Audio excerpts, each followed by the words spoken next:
Okay, we are live, but we got to let it breathe just a moment here. Apologies for our tardiness this evening. We've got an explanation. Don't worry. We just got to wrap in the Facebook community, and we will get this party started. Fresh rumors, a surprise, a semi-surprise release. Well, waving. We'll get to all that, but welcome in, everybody, to the Huddle Up podcast, presented, as always, by Mile High Huddle. I'm your host, Chad Jensen, and with me is my fellow football priest, my partner in this podcasting endeavor. He is the deputy editor of milehighhuddle.com, Zack Kelberman. Zack, the first thing I want to touch on, I want to get to the quarterback that signed with the Packers, oddly enough. I want to get to the latest on the Aaron Rodgers trail. First things first, though, Deshaun Hamilton, no longer a Bronco. We kind of sensed this coming, but what was your gut reaction? Thanks, Deshaun, for whatever you did over the course of the last three plus seasons or so in Denver. He never really established himself as a go-to wide receiver. He had a great opportunity, but kind of dropped it figuratively and literally. I was happy about his draft selection. I was happy about his integration in the offense opposite Courtland Sutton, but he never fully blossomed. And I think the writing was on the wall beginning last year when the Broncos invested not just one premium pick in a receiver, but two. So happy trails to Deshaun, and I hope he does well in his second destination. Yeah, I mean, the Broncos have been telegraphing this for some time. And then there was the report, I want to say about 2 months ago. I want to say it was February sometime, that the Broncos had been receiving trade calls on the subject of Deshaun Hamilton, which came as some surprise, Zach, because you and I, when these topics would come up via Super Chat or whatever, we'd be like, you know what? Does Deshaun Hamilton have any value? They almost traded him, but it ended up falling through, so they just waived him. I'm guessing he's going to get claimed. I've had guys on the Colts beat reach out to me saying, man, we hope we are able to claim Deshaun Hamilton. I know there's some other teams that are intrigued about Deshaun, so he'll soon have another NFL home. And let me tell you why that's the case, is because he wasn't cut for lack of ability. He wasn't cut because he's injury prone. He was cut because it was a numbers game. Because the Broncos have one of the deepest receiver rooms in the NFL, and they couldn't afford to carry Deshaun Hamilton on the 53-man roster. So I do think he will get claimed off waivers. Probably tomorrow we'll know his next team. And for his sake, I hope he goes to a better offense that'll utilize him to whatever his abilities are in the NFL. It's kind of a bummer because he arrived in Denver as Penn State's all-time leading receiver.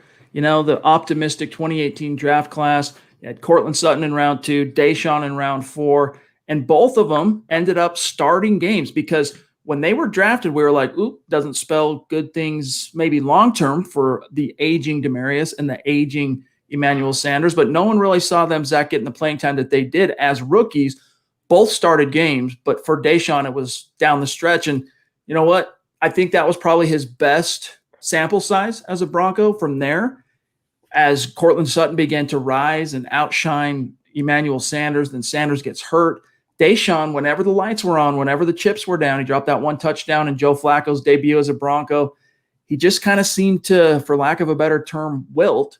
Meanwhile, the Broncos were like, dang it, man. We got really old at wide receiver, so we drafted a couple, and then one of them's not really paying dividends, so we're going back to the well.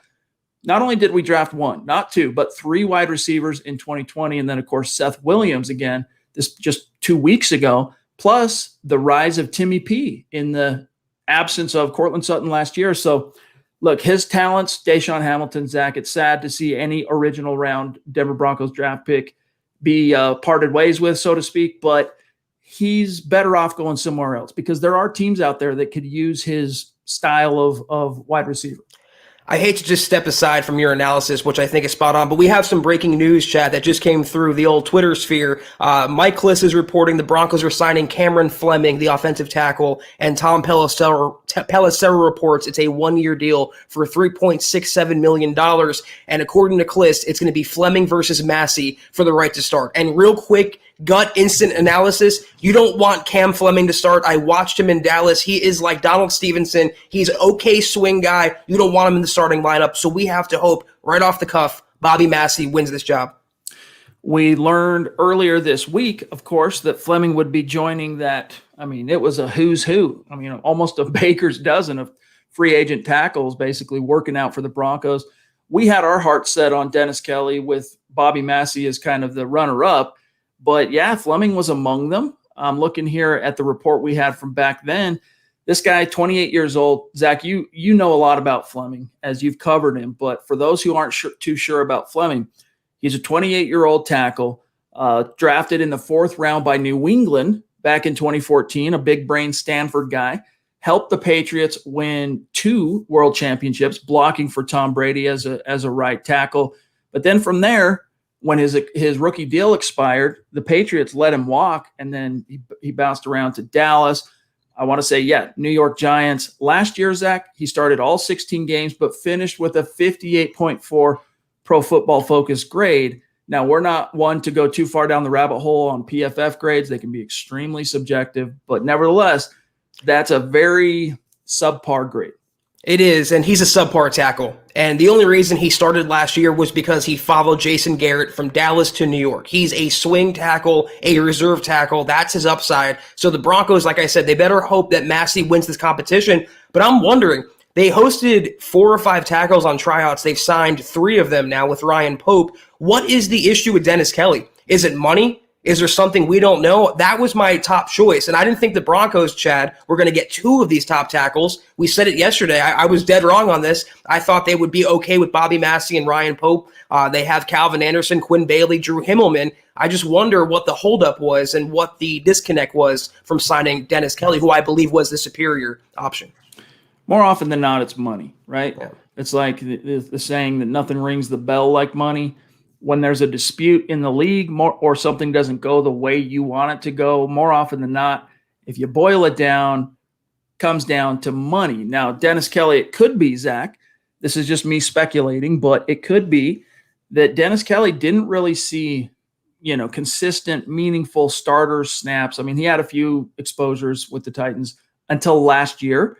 Maybe they were wanting someone with more starting experience. But look, for whatever Cameron Fleming might lack, for whatever, Bobby Massey's detractors might say about him, they have a lot of starting experience in big games in the league. And we got a super here from Dennis. Thanks, buddy. He says, do we know why we didn't sign Kelly? It's either money or maybe he just didn't jive with Mike Munchak. Right. But Zach, I am loving how George Payton is attacking this thing. No more trying to let's pin all our hopes on one guy and hope it works out. Those days, rear view. Yeah, we found out what Juwan James is worth, and that's Ryan Pope, Bobby Massey, and Cameron Fleming. So, three for one. We have to hope, though, that these tackles stay healthy. Otherwise, the Broncos are in the same position. And this doesn't distract from the fact that I believe Peyton made a mistake, a rare mistake, not taking a true tackle in the draft and building him up. Hopefully, next offseason, he learns his lesson there. But I like the depth. The Broncos are okay now on both sides. They have Calvin that can slide to left tackle where I think he belongs behind Garrett Bowles. And like I said, though, Bobby Massey, he's a good holdover guy. Cameron Fleming, not so much. So we have to hope the former gets this job and holds on to it. Yeah, it's the type of situation where when the dust settles, you want it to be Bobby Massey, and Fleming is kind of your emergency guy, right? He's the guy you plug in if Massey gets banged up or something because – yeah, I mean, he was okay, Fleming, blocking for a future Hall of Fame and arguably the greatest of all time quarterback in Tom Brady, who was getting the ball out on that as soon as his back foot hit, boom, ball out. He was good doing that, but when you put him in a situation where it's, not stellar quarterback play or even just young quarterbacks who, look, they do need a little bit more processing time to read the field after they complete their drop back and things aren't perfectly manicured and on time and on schedule, that's where Fleming starts getting in a lot of trouble. Whereas if you look at Massey, he's got some experience blocking for quarterbacks where you're not quite sure where they're going to be. Is the ball coming out on time? So that's the upside. Yeah, and also Massey has experience blocking for Trubisky. And say what you want about Trubisky, but there's some similarities with him and Drew Lock. They both can use their legs. They're both kinds of prone to being erratic. They move out of the pocket. They can make plays on the run across their bodies on the opposite side of the field. So I like Massey as the replacement. I'm okay with that signing. I just think that we have to hope he stays healthy. It's no guarantee either, coming off 2 years in a row now where he was impacted by injuries, including last year where he missed half the season with a knee. Lots more to get to. We got to say hello and thank you to one of our great Mount Rushmore superstars, Muhammad Badri, the resident MHH male model. Appreciate that super sticker. It's going good on our end, my friend. Couldn't be better. And hope everything's going better on your end. Hope things are well for you and your family. But man, Muhammad, we love you. We appreciate you. You are in our Hall of Fame faux show.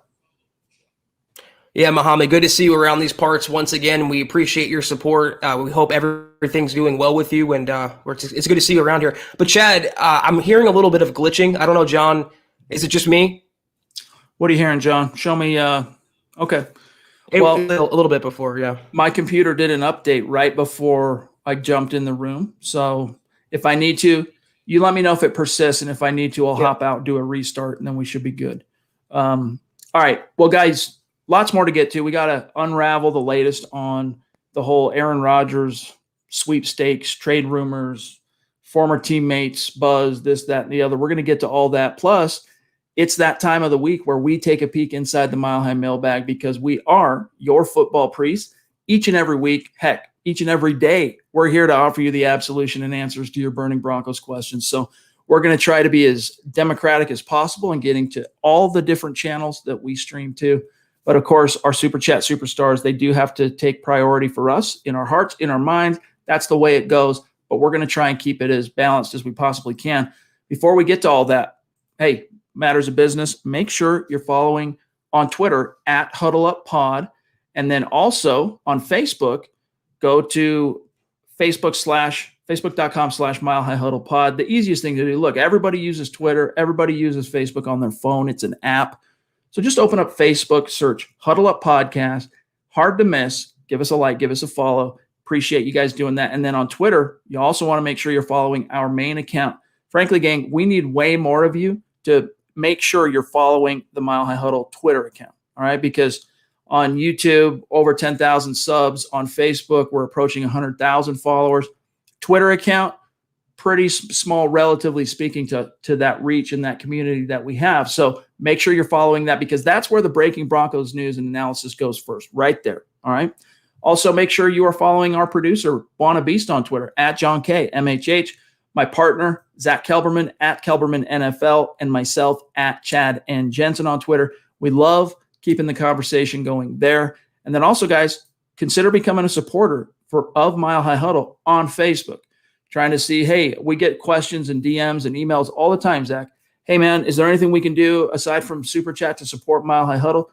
For now, yes, that is become a super supporter on Facebook. Navigate to our page there. You'll see the big blue button. Click that. You're in like Flynn, and that gives you access to Kelberman's Corner, which is every Sunday at noon. A little bit different flavor than these live long-form podcasts.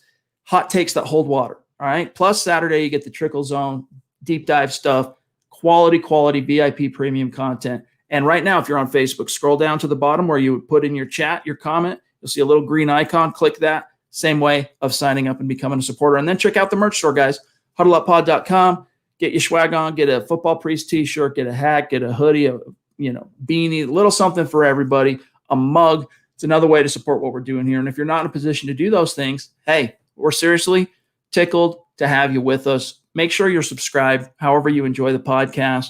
If you're on YouTube or Facebook, if you want to help get this content, this community in front of other Broncos fans, like the video, all right? Doesn't just help us, helps those out there wandering the desert in Broncos country, ignorant and unaware that this community is out here waiting to embrace them. So like the video on YouTube and Facebook. And then if we're doing a good job for you, or at the very least, if you respect the effort, share this video.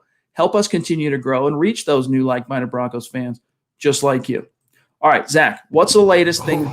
You got something on your mind. Go. I see Casey Nickel showering us with I don't know. Casey, I feel so speechless, so at a loss right now. I would take my hat off, but I'm paralyzed right now with gratitude and with appreciation and surprise, Chad. Dude.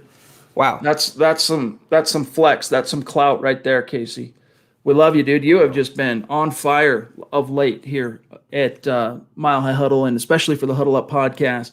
We have a little small thank you coming your way. You should be seeing that any day now. If not tomorrow, I'm sure it'll be, things deliver on Saturday. So if not tomorrow, maybe Saturday, Monday, I'm thinking at the very latest. But man, blows our mind, dude. Seriously. It's like a slobber knocker, slow motion movies. Seriously. So thank you, Casey. He says, I want to drop a little gift to you guys. Y'all are something I look forward to every day. Keep up the great work. Never stop these great podcasts. Also, with the latest updates on the pandemic, what game is the MHH meetup? Can't wait to see Locke shred if we don't get Aaron Rodgers. Wow. Still, man, Casey, that's a top 4 all-time biggest individual super chat at MHH. There's 2 great superstars, Dale DW96734 and Brian Greenfield. And then it's you, Casey, dude. So that's some serious clout. That's going to be a legendary super chat that guys like me, Zach, John, that we talk about when we're amongst ourselves, just like marveling.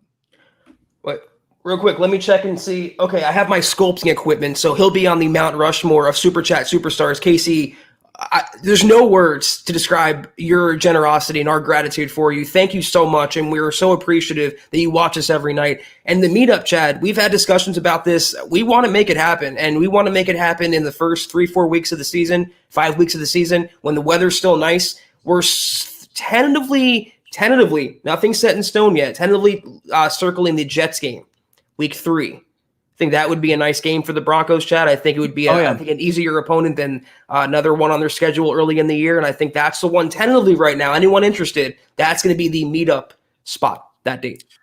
Yes, indeed. And it's still in September where we can be relatively confident. I mean, look, the Rockies are known for, you got the risk of getting all 4 seasons in one day. Like, that's how crazy the weather can sometimes be in the Rockies. But those of us who dwell in the Rockies know that for the most part, September is pretty bankable. Like, you can kind of forecast and go, look, it's probably at worst, it might be a little chilly, but you put on a jacket, you're good to go.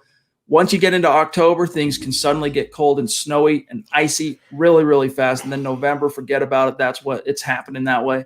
So we're looking at, probably the Jets game. It's either the Jets or the Ravens, but we're looking at the Jets game week 3. So once we hone in on that and make a final decision, we're going to put all the plans in place. We're going to do a fun meet and greet host. We'll do a live podcast. Those of you that are hanging out with us there, it'll be a lot of fun. The possibilities are endless. I mean, a lot of the things, Zach, that you and I were planning on doing last year for the draft in Vegas, right, before it got canceled because of the pandemic, a lot of those things we were hoping to do there, we're going to be able to do at this meet and greet.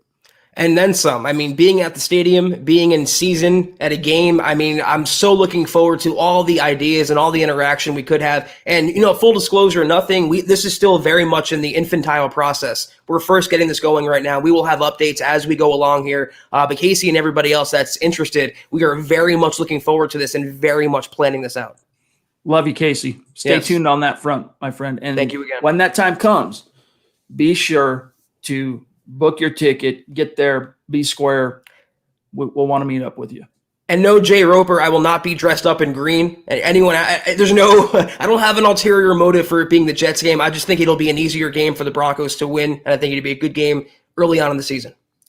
The generosity is just phenomenal. There goes my hat. It's off. Kiaka in the house, dude. Wow. Aloha, he says. Hashtag Broncos Hui. Zach, Chad, and Beast just want to show some love. So after MMA training, I went to Ala Moana Mall in Hawaii and saw a guy rocking a Let 'em Hate tee. Hashtag State of Being. Hashtag Broncos Country. Love y'all. Dude, that might have been Dale. You should have said, hey, dude, are you Dale? Might have been DW96734, but seriously, Kayaka, thank you, my friend. And if it's possible for you to hop on an airplane and traverse the skies over the Pacific and get to Denver on that date, once we announce here very soon, we'll announce it within the next week or so. It'd be great to meet you in person and shake your hand. Yeah, apparently it's a small island out there in Hawaii. A lot of Broncos fans are, I never knew it was such a big Broncos, hotspot, but we've had multiple listeners and viewers reach out from Hawaii. But Kiaka, thank you so much. Again, it's so appreciated. Nothing we can say would ever do it justice, but we want you to know that we're so grateful for all your support. And by the way, if you ever want to guest on the show, we'd love to have you. I mean, it's for this. It's called a superstar segment for a reason. So just reach out on Twitter. We can arrange that. It would be a guest. We'd love to meet you. A little precursor, perhaps, to meeting you in the flesh in Denver. Goodness gracious. Mark Langley in the house with a very generous super. It's like it's our birthday or something, Zach. But you know what? It's actually not too far off from our birthday in terms of when you and I started doing the podcast together in 2018. It's a little beyond that mark because we started doing it. Literally, it was the week of the draft, 2018, when Zach and I started teaming up. But it's close enough. Seriously, guys. Mark, dude, love you, bro. You know how much you mean to us. Hope everything's going better on your end. What the heck? Mark's going ham right now. Mark's making it rain. You know, he's throwing up the money right now. Thank you so much. Wow. Hope everything's going on. Mark reached out to me. This is especially, I'm not going to betray anything you don't want known, Mark, but Mark reached out to me privately to let me know he's juggling some stressors. Let's just put it that way. Mark. On his end, he's like, guys, you might not be seeing me for a few days. I don't know, this and that. I'm like, hey, dude, take care of your business. Handle what you need to handle. Be there for those who you need to be there for. The show goes on. We'll see you when we see you. You'll be in our hearts and our thoughts, and we'll pray for you and all that stuff. It's all good. And then here he is throwing down like a boss. Like, what is it, John? 3? Golly. Mark, dude. Love you, bro. What do you even say to that? I mean, we've literally shown our appreciation to Mark, and he knows what we've done for him, and he knows our show of support. But again, nothing can really do it justice, Mark. Thank you so much. Wow.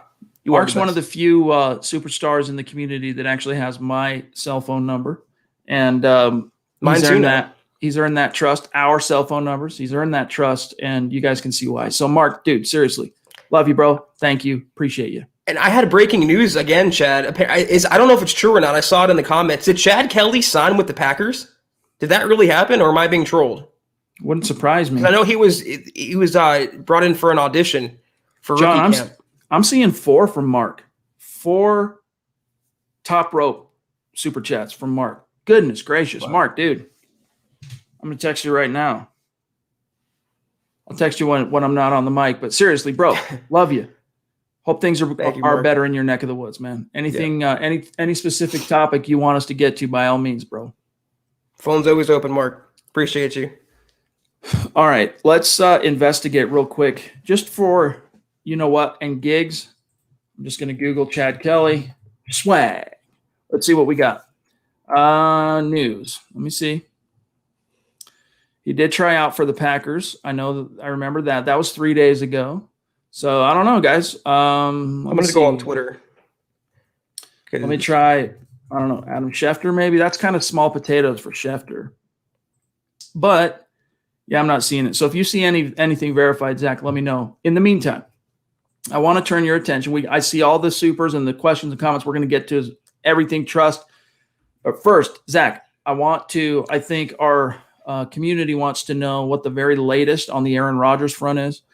An article that is going viral right now at milehighhuddle.com lays out the very, very latest, and I'm going to do my best to elucidate this for all of you.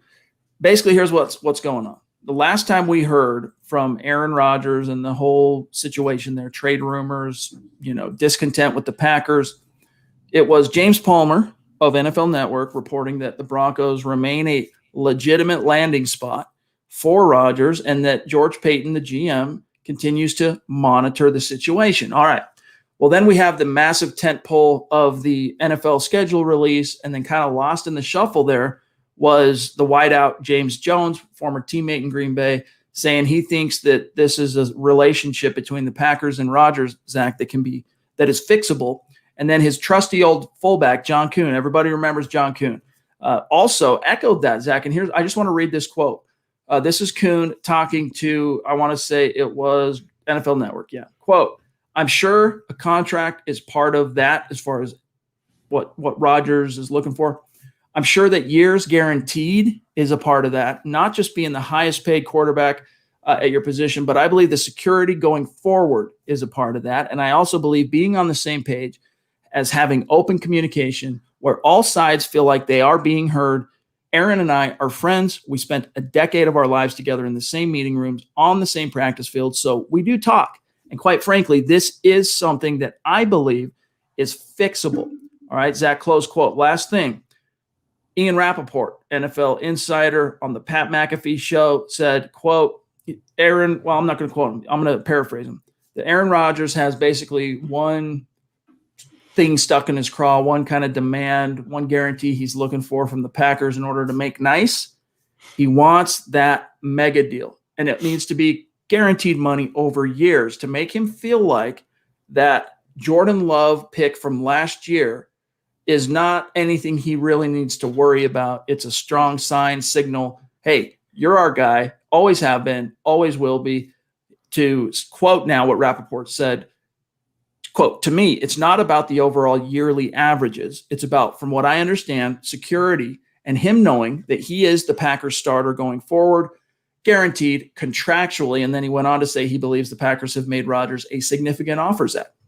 How fragile is his ego? I mean, the guy's the future Hall of Famer. He's the reigning MVP. Love didn't take a single snap last year. So he was far and away and the understood starter, to quote Joe Flacco. I mean, and he looks around on the opposite field in the NFC title game. He sees Tom Brady, a future, the greatest quarterback of all time, arguably, guys. And Brady, for years, including last year, took less money to field a better team. So it's a really bad look, I believe, him coming off, looking for more money and squeezing the Packers for more commitment. And it strikes me as someone with a lot of pride at stake and a really tiny ego that needs to be constantly assuaged, even though he gets all the credit and all the due in the world as one of the best quarterbacks to ever live. Now, does he warrant that considering his playoff record? I saw a CBS tweet that came out yesterday. Since 2017, Rodgers has as many playoff wins as Blake Bortles. I'll leave it there. Well, listen, Aaron Rodgers lived through being the other side of the equation, right? Through the looking glass. He was Jordan Love. He was that late in the first round flyer the Packers took back in 2005, while a future Hall of Fame, former three-time NFL MVP still reigned on the roster in Brett Favre. So he knows how that kind of situation can actually unfold in a hurry. So I can understand in his case, we've said on this show, he's a little bit weird, but still, I can understand him looking around and going, look, I've seen this movie before. If you want me to play ball, if you want me showing up and dropping 48 touchdowns for you, leading you to double-digit wins in 2021, some assurances need to be made. And the only way to assure that in all reality for the NFL is guaranteed money. And Zach, as it stands, Aaron Rodgers currently has the sixth highest APY contract in the league for a quarterback. This year, if you look at his cap number, he's set to count for $37.2 million against the Packers cap.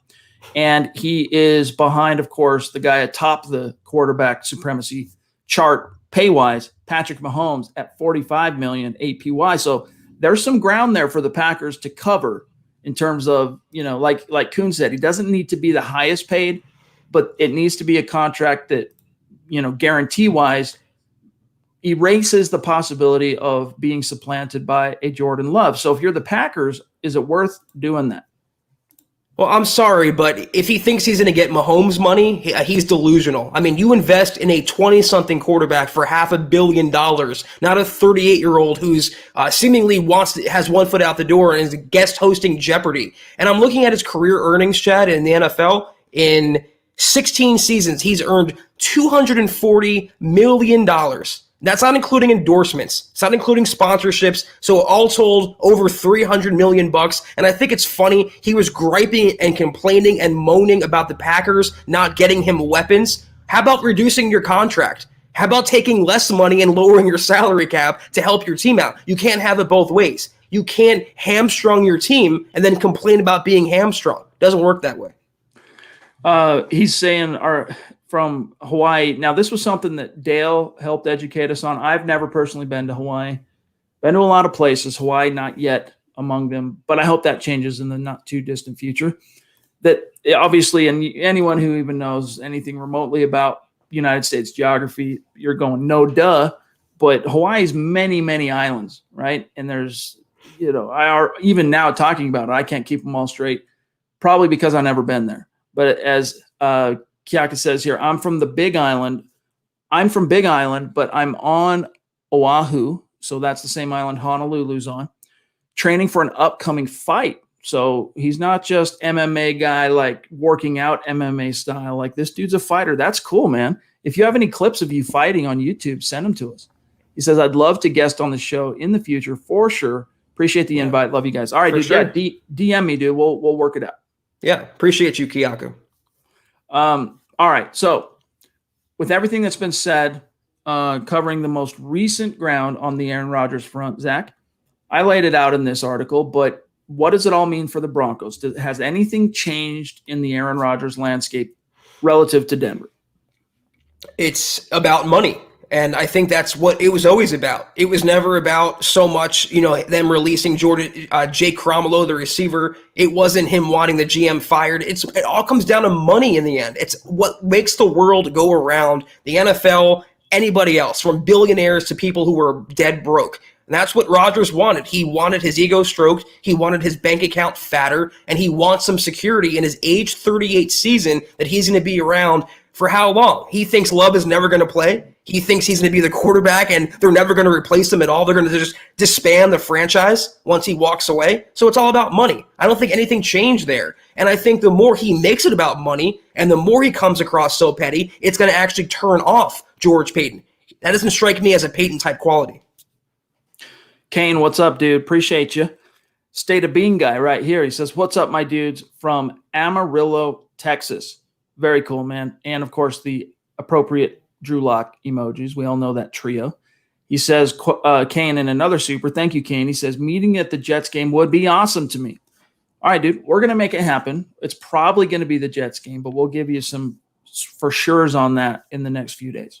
What's the Raiders game? Is that week 5 or 6? Because there's the early season Raiders. I thought that's the other contender here. Well, that's later, and let me double check that. Let me see here real quick. I'll pull it back up. Otherwise, it's probably going to be the Jets game. Schedule. The Raiders game in Denver is week. Where to go?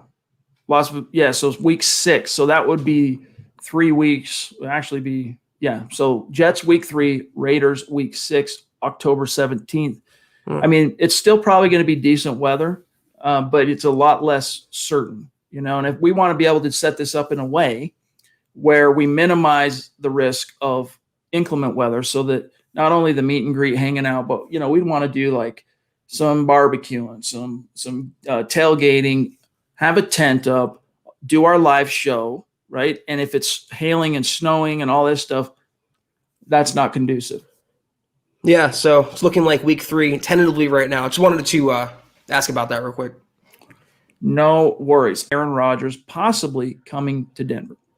I don't know what Cortland said. I've been pretty consumed because right before we went live, I was getting up the Aaron Rodgers article and then the Deshaun Hamilton being waived article. Do you know what he's talking about, fellas? I saw it on Twitter. I'm trying to pull it up right now. He did give an interview. I believe it was on KOA.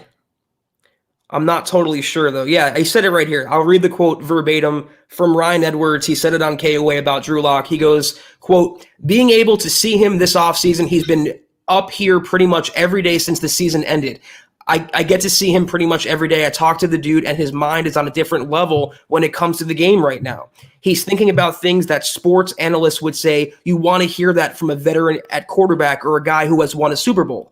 You can tell that he's understanding the game even more. I think a lot of people slept on the patience part of it. Thank you, Cortland. He's so close. I firmly believe he's needed the reps and needs the reps. Being able to go back and do self-evaluation, I think he understands what he needs to work on, and he's been working his butt off all offseason.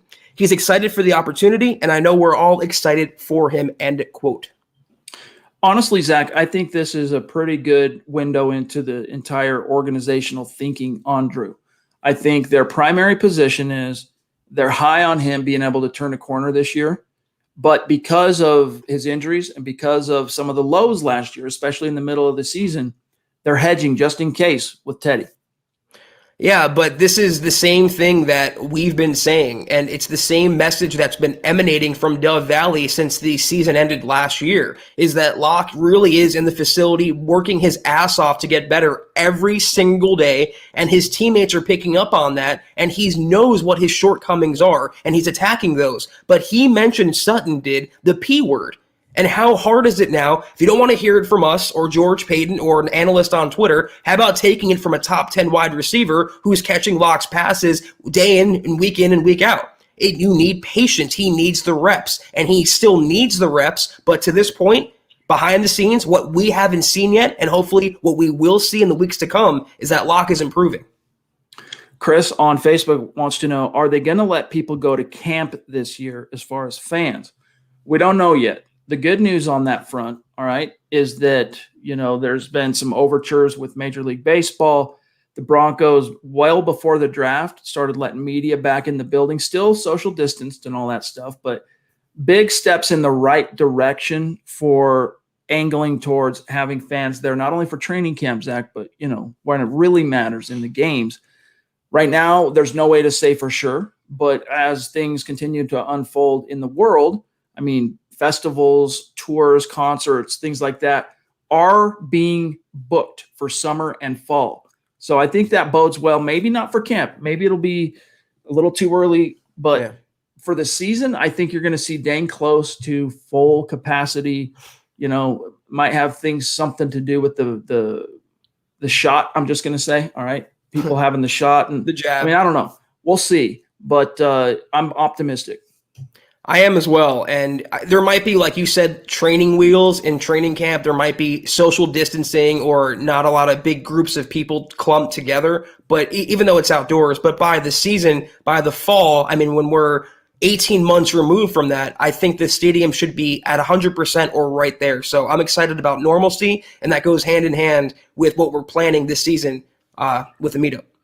Man, the generosity tonight from the community, it's like we have to pinch ourselves how lucky we are. And I'm telling you, this kind of support it does keep the lights on in terms of the live streams and the pods and the video content and our creative energies being focused on this. It really does keep us coming back to the table and allowing us to do that. So Michaela, the Duchess of MHH, in the house with a very generous super chat. We love you. We appreciate you. And she says, happy late podiversary, Chad and Zach. Yeah, I'll have to go back and find what the actual pub date was on that episode. I'll find it while we're live. For Michaela, thank you so much. And that's why you're royalty. You're the Duchess, and we have the Queen, Christy, and we have the Princess Poppy. But thank you, Michaela. Real quick, Chad, I thought, I might be wrong, I thought we started around free agency in 2018. It was the draft? Mm-hmm. It was, and the reason I know this is because the first one we did was within a couple of days of the roundtable pod for the mock draft. I remember that. I thought we started in March, but so still. I'm gonna try and find it while we're here live tonight. And if I can't, then we'll circle back at another time. But I'm relatively certain. And here's another one from Michaela. Thank you. Thank you. Seriously, thank you so much. She says, just wanted to say how much all of the people in this pod mean to me. MHH is Hall of Fame of pods. That's awesome. And one of the most gratifying components to this whole thing we do every single night is not only us being, edified by the relationships we build with our community and the individuals in the community like you, Michaela, but seeing you guys forming relationships with each other's and friendships that sprout and grow beyond the live chat. And, it's just cool to be a part of that. It's funny you say that because I'm noticing in Michaela's picture, she's wearing a shirt designed by Christy, another superstar, so I love the intersection of the community here and the friendships and the bonds that are forming. But Michaela, you are in the Hall of Fame of the Huddle Up Pod viewership. So we appreciate you more than you know. Most definitely. And I'm doing an infinite scroll here because we are a daily show. And so I'm trying to go back all the way to 2018. I'll get there here in a second. But thank you, Michaela. Much love to you. All right, John, the stream has jumped. All right, we're at 40 minutes. Let's grab Travis real quick on Facebook, who also sent some stars as he is wont to do. Thank you, Travis. Thank you, Travis.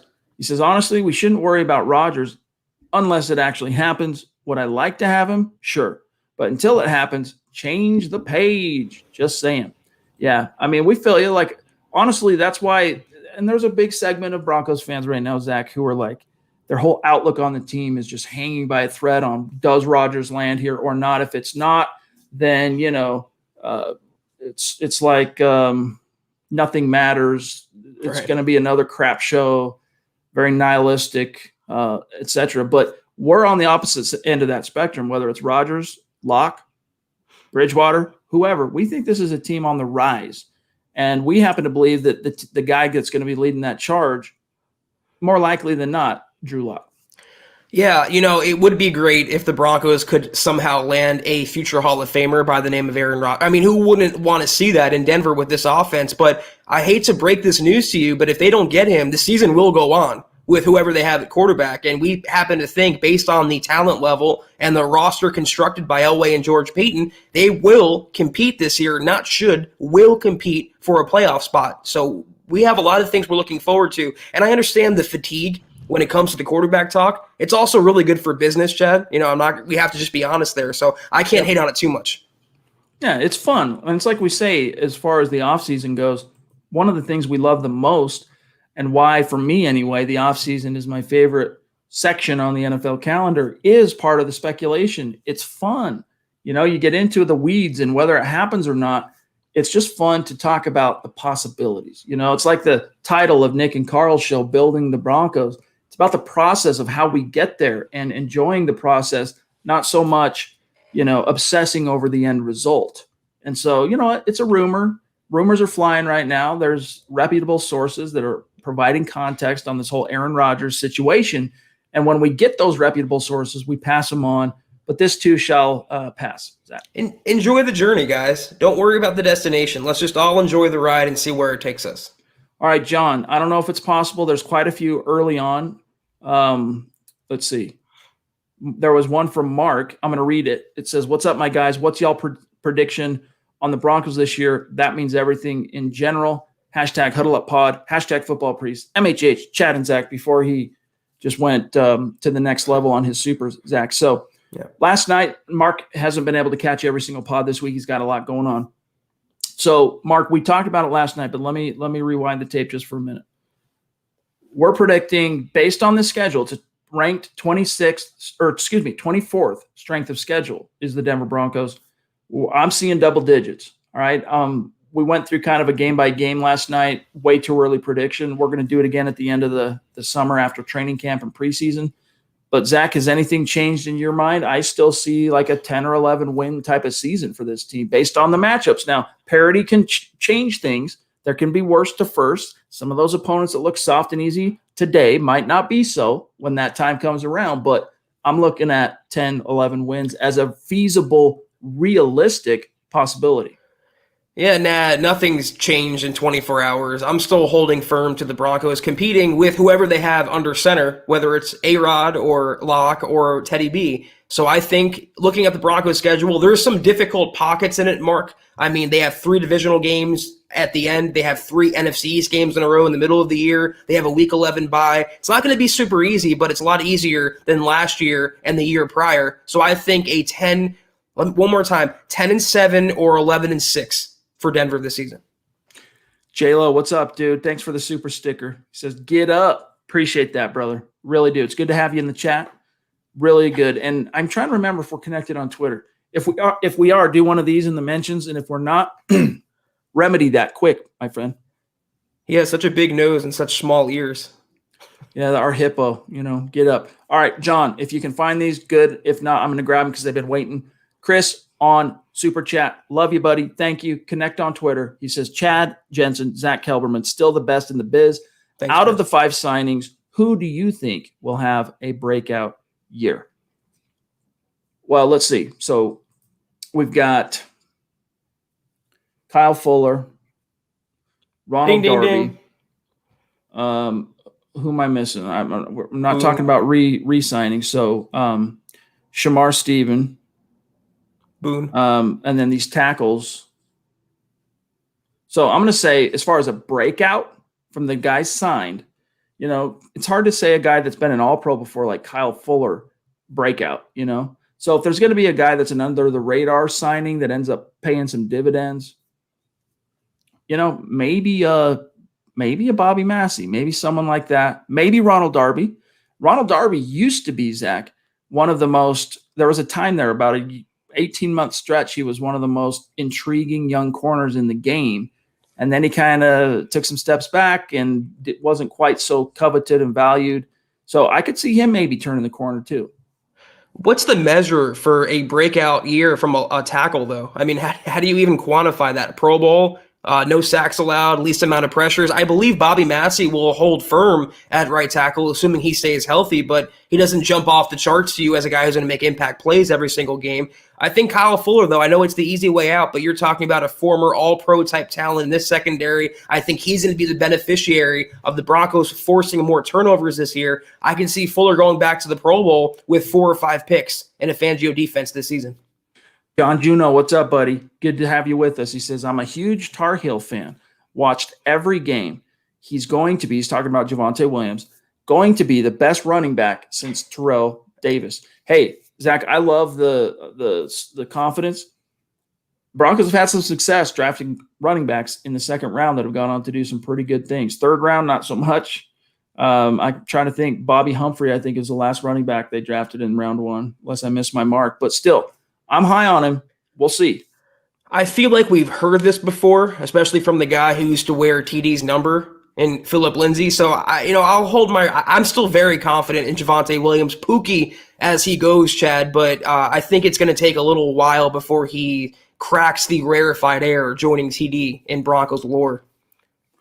Indeed. All right, we've got another one from our resident male model that rocks our swag, makes it look good. Muhammad again. Love you too, bro. Thank you. Love you too. Trust on that. Great to have you back. Now, things are right now. It's like right as rain. When Muhammad's with us, it's like all is normal. Normalcy has returned. Yeah, our podcast is feng shuied out now. That's right. That's right. All right, here's one from Shane Daniels. Great to have you with us, Shane.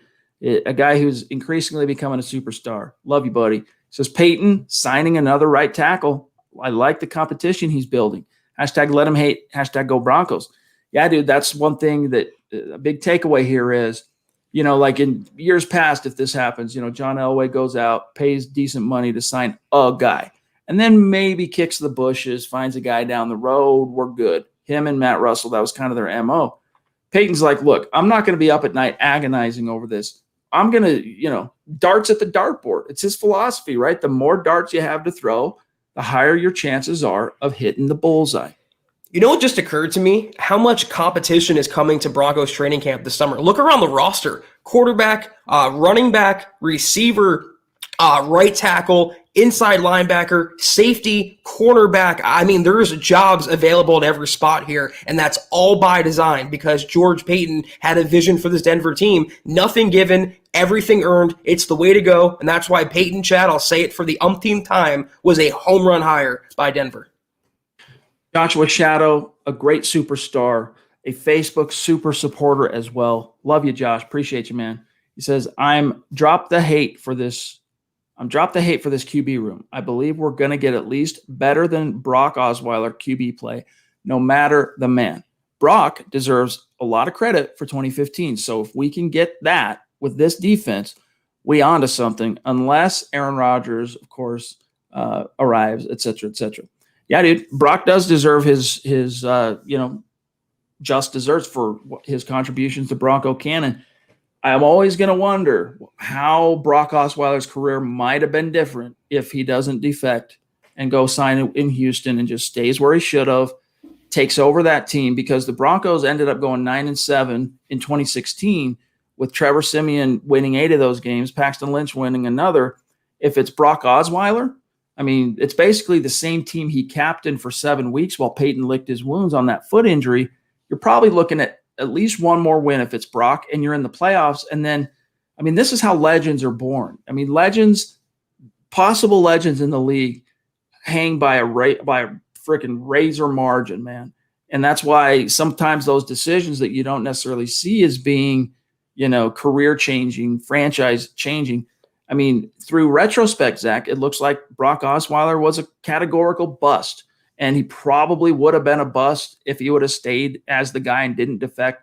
But you don't know that. Something tells me it would have been a little bit different story. Maybe not a greatly different story, but a little bit different if he just takes the money from Elway, stays home. Yeah, I mean, what could have been? There's a billion different Broncos stories when it comes to that. In terms of the quarterback this year, Chad and I are firmly in belief that the Broncos just have to not screw it up at quarterback. They have to have competency there and just even above average play to good play at quarterback to be a playoff team. I'm not saying they have to settle for that. I'm not saying you don't go after A-Rod if he becomes available, but this team is loaded. I just mentioned the talent they have, and all they need is just a quarterback to not screw things up. I am Supreme, 22 jumping in. Broncos signed Cam Fleming for $3.67 million. Thoughts? Man, I didn't expect him to make that much, to be honest with you. I didn't think he'd get that much. But then again, he's coming off a season with some bad advanced analytics, but he's a very experienced right tackle. And, it's a different story when your offensive line coach is Mike Munchak. When it's Mike Munchak, you kind of got to trust the signings a little bit more in that, hey, the Broncos are wise to what they're getting. So if Munchak thinks he can make some lemonade here, Zach, maybe we should trust him until proven otherwise. I think it's pretty interesting, though. I mean, Massey only got $4 million, so they're about making the same amount of money. So it foreshadows a competition, may the best man win, but it's still them combined cheaper than Juwan James. So that's one of the worst contracts I think we'll ever see from the Broncos. Calvin, what's up, dude? Great to see you, my friend. By the way, our exchange on Twitter over Mother's Day weekend, it really touched me, really moved me. You telling me what happened we're two guys, you and I, that unfortunately don't still have our mothers with us in this world. So just want you to know, heart, prayers, thoughts up to you. Very tough situation, my friend, but appreciate you. He says, what's up, Broncos country? I love the Bobby Massey signing. Can't wait till the Cowgirls game will be there, hopefully. I see the slowest bootleg again in 2013. Yeah. That was an iconic play. For as comedic as it was, it remains iconic because he fooled the defense, he fooled the stadium, he fooled the camera guy, fooled the color guys. That was a unique play.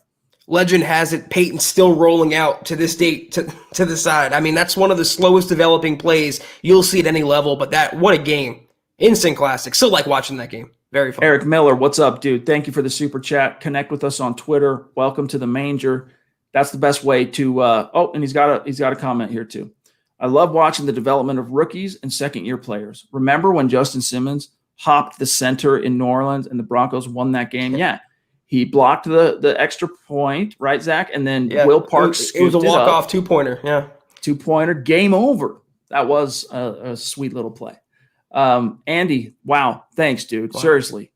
Everyone's generosity tonight is just stunning. I mean, I don't want it to start sounding cliche, but you're blowing us away, guys. Andy says, I got to keep the hype train moving. Wish I could make it back to Colorado for the meetup, but I'll be there in spirit. Cheers from Oklahoma. Hashtag Denver Broncos for life. Well, who knows, man? A lot can change between now and then, Andy, and maybe if the stars align and the football gods, pour us out a blessing, you might be able to get there. Regardless, though, Andy, thank you so much for your support and for you tuning in tonight. We appreciate you. Any question you have, let us know. We'll be happy to take it tonight. John, we need Doug, idolized. Seth, did we get Seth Harmon? We need Seth Harmon. We need, and then we're current actually for a minute with where I'm at. And I'm sure there have been other ones that have come in, but we'll take it as it comes. Doug, what's up, dude? Love you, buddy. Rocking the Let Him Hate still in his YouTube profile pic. He says, what up, Priest and Beast? It's a shame we couldn't get any trade probably for Deshaun, but guess now value for Deshaun, but guess now he can go drop passes elsewhere. Yeah, I mean, I don't want to be too hard on Deshaun. The problem, it's not like he had it wasn't Jerry Jeudy caliber crippling, totally caught the injury or the dropsy bug. It was just that in his case, when his drops happened, man, they were crunch time, kind of high profile drops, the most obvious one being that one that could have helped the Broncos come back and win that season opener with Joe Flacco, the same game Juwan James, ironically, suffered that injury that altered the course of his future career endeavor. I mean, I'll be a little harder on him. That's his job, is to catch passes, and that was one of his strengths coming out of college, were his hands. So, I mean, he really failed in that department, and he kind of ruined what chemistry there was under center by dropping passes at inopportune times. I just feel like if Judy's going to get that criticism as a rookie, why not Deshaun as a third-year pro? I mean, he really wasn't an impressive receiver. He was way more of a jag than a guy worth investing in. Claude, hey, shout out to our star senders over on Facebook, like Claude, Gary, what's up, Gary, Jeremy, Brad, Travis, of course, love each and every one of you. Appreciate you guys. All right, we got Seth Harmon here. We're at 55 minutes. We got a little time, but we are starting to run out. What's up, Seth? Right back at you, dude. Thumbs up to you. You are a superstar. And if you ever want to come on the show, Seth, I mean, you reach out because you have been consistent for a long, long time. So here's a newer name, Zach. Idolized. Very generous debut super chat. Thank you. Make sure you connect on Twitter. Been lurking for 2 years now and finally decided to tune in. Cheers to Zach. Went from anti-you to my favorite podcaster out there. Cheers from Northern Cali. Love that. So he went from like, man, screw Zack Kelberman to being like, Zach's the man. We love hearing that, man. Persuasion, long-suffering. These are key traits of any football priest. It's so weird, though, because it's usually in reverse. I go from being everyone's favorite to people hating me, so idolized. I definitely appreciate you, man. Thank you for tuning in, and we hope to see you around these parts even more. Christian, what's up, dude? Appreciate you, buddy. He says, the Fleming signing is a loss. Hamilton released is a win. I don't know. We'll see. I'm not as negative on Fleming. I mean, again, guys, I trust Munchak. Like, where has Munchak so far? This is year 3 with Munchak. So we got 2 full seasons. Where has he led us astray up to this point? Eli? Maybe, but we don't know exactly who was pulling that string. I'm inclined to agree with you that was probably, he was the testimonial saying, no, let's play Eli. But look, DeMar Dotson came in, played aces for Denver at right tackle in a pinch, right? On the doorstep of the season. You saw Garrett Bowles turn the corner into becoming an all-pro. You could argue that Dalton Reisner had a great start and then under Munchak in year 1, and then in year 2 kind of regressed a little. Didn't love what you saw from Lloyd overall as a rookie, Lloyd Cushenberry, the center, but he did start all 16 games. It was reliable, at least in that sense. Graham Glasgow, a little up and down, hard to get a beat on his initial performance because injury bug, and then, of course, getting the actual virus. But overall, I think this Broncos offensive line, even with the troubles at right tackle, has been significantly improved with Mike Munchak, and he's still just kind of getting started here, Zach. Yeah, I agree. And I don't think Deshaun is a W. I think that's a tie because the Broncos are losing by, giving up on an investment, and he still could be something in the NFL. And I'll say this about Fleming. It's a W if he's a backup. It's an L if he's the starter. I promise you guys, watching him in Dallas a couple of years ago, you do not want him starting games for Denver this season, regardless of who's at quarterback. By the way, as we grab this from Brandon, a.k.a. Bama Broncos, thank you, Brandon. He says, if we get Rodgers, we will not have any more money to pay any of our good players, ? Depends on how you structure it. I mean, salary cap is voodoo, man. It's fungible. You can massage it. It's robbing Peter to pay Paul, kicking current liabilities into the future. There's so many ways around it, but it would definitely be a pickle. It would have to be something that George Payton and I just had a brain fart. Who's the new cap guy, the wizard? Hurtado. Rich Hurtado would have to crack. Yeah, I mean, if you don't think the salary cap's a myth, look at what Kansas City did not just paying Mahomes and paying Chris Jones and paying Kelsey. Then this offseason, Chad, they signed Joe Thuney, they acquire Orlando Brown, they lure Kyle Long out of retirement. The salary cap is a myth. And if they acquire Rodgers, they have the money right now to take his contract on, and assuredly they'd be able to pay the players they want to pay. You make things happen when you want to make things happen. Truer words have not been spoken on this podcast. Dale, what's up, brother? Looking forward to having you on the show in the near future. It's going to be a gas in June, I believe is when we booked that. Appreciate you, dog. He says, just dropping some support. Can't stay, but will be watching later. Best Broncos podcast. Thanks, John, Chad, and Zach. Thank you, Dale. Thank you, Dale. Seriously. Appreciate you, brother. Looking forward to meeting you. Here is BG.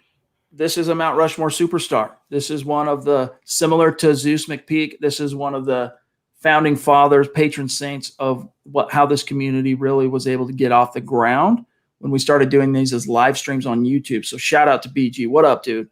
He says, I'm not so hung up on what our record will be as much as I want us to play good against top teams. Amen, dude. That's a big part of it. I'm halfway there. I'm half what you said and half about we need the record, right? If you want to go into the playoffs, you need the record. But, Zach, that's one of the reasons why the Broncos' 29-year streak of appearing on Monday Night Football came to a close. They have been, both bad as a team for 5 years and not interesting, boring. I don't know. And then in the big games, when they have been on the national stage, Zach, they're always yawners or just they get blown out. So the NFL is like, look, until proven otherwise, we're pulling you out of the rotation. Yeah, and that's why I said yesterday, people were very, very upset about the Broncos not having any primetime except for one Thursday nighter. But what do you expect? I mean, this team hasn't been relevant. They haven't been successful. They're not exciting. And you have to check one of those three boxes in order to get primetime games. But I agree with Brian's premise here. I want the Broncos to set the bar a little higher to not only vanquish the weaker teams like the Bengals, the Lions, whatever, but to go toe-to-toe with Kansas City, Baltimore, and the like. All right, we got 2 or 3 more. And, John, it looks like I've got them here in the stream. And then we got a dip, all right, for tonight. Thanks to everybody, including Dennis. Love you, buddy. My question is, why is Green Bay bringing in quarterbacks? Blake Bortles signs with them, Chad Kelly, unless they think Aaron Rodgers won't be there. It just makes me wonder. Appreciate you guys. Hashtag state of being, hashtag Denver Broncos for life. Well, you'll have to provide that intelligence for us, Dennis, because you're closer geographically to Cheesehead land than any of us on this show. So anything you pick up, keep your ear low to the floor. You hear things, let us know. But yeah, it is conspicuous, Zach. Our official position on this show is we're not big believers in coincidence. All right. So it doesn't necessarily correlate as a guarantee, but I mean, if you're Brian Gutekunst, the GM there, don't you think you would be a little unwise to not hedge just in case? I mean, might affect things with Aaron, but I doubt it. These are low-level signings. That's all it is. And I researched this when I wrote about Blake Bortles signing with the Packers. The Packers have one quarterback not named Rodgers under contract for this season, and that's Jordan Love. So they have a rookie minicamp coming up this weekend. OTAs are starting for them on the 24th. They need bodies in camp. I wouldn't read too much into this. Even Gutekunst said before the draft, they're probably going to sign a quarterback, bring one in. He's a camp body. So don't read into it too much. They don't really have anyone. That's what it comes down to. Yes, by the way, we got a few hundred on YouTube with us still live. We got close to that between Facebook, Twitter. Hey, guys, even if you're only with us for 30 seconds, maybe you got things going on, be sure to hit that like button before you dip on out, okay? Brandon, again, thank you, buddy. Bama Broncos. You can't get all your players each draft. Next year, we'll go after a quarterback, right tackle next year. We'll see. It's all contingent on Drew. Does Drew turn the corner? If he does, that's a moot point, and yet probably a tackle is on the table for first round. If he doesn't, Fangio's gone, probably. I mean, there's a chance Teddy could step in and keep this team competitive, and Fangio saves his job and Drew goes. But if he doesn't succeed, yeah, the Broncos will draft a quarterback high next year if Drew fails to launch. And regardless, if the Broncos go 17-0 or 0-17, they have to invest in a right tackle. They can't wait any longer. James isn't coming back. His career is in jeopardy. Massey's not the long-term answer, and neither is Cam Fleming. So regardless, they have to finally, in year 2, under Peyton next year, invest in that right tackle. They cannot keep waiting on it. Yep, Calvin, appreciate the super, my friend. Yep, we covered that. Cameron Fleming signed. Broncos have now signed 3 tackles in the last calendar week to replace Juwan James, plus an undrafted rookie. Giovanni, keep up the good work, he says on YouTube. I hear you guys every morning to hear my Bronco updates. I hope you guys' channel keeps growing. Positive vibes. Appreciate you, bro. Serious. Thank you. All right, let me see, Zach. Let me see, John. Let me see where we're at. Tom, north of the 49th parallel, proving Broncos country is not a geographic location. It's a state of being. Tom, love you, bud. He says, do we really need Aaron Rodgers, guys, to flip this organization upside down? Thank you. Do you need him to do it? No. I think this team is on the rise, and I think Drew's going to be a part of that.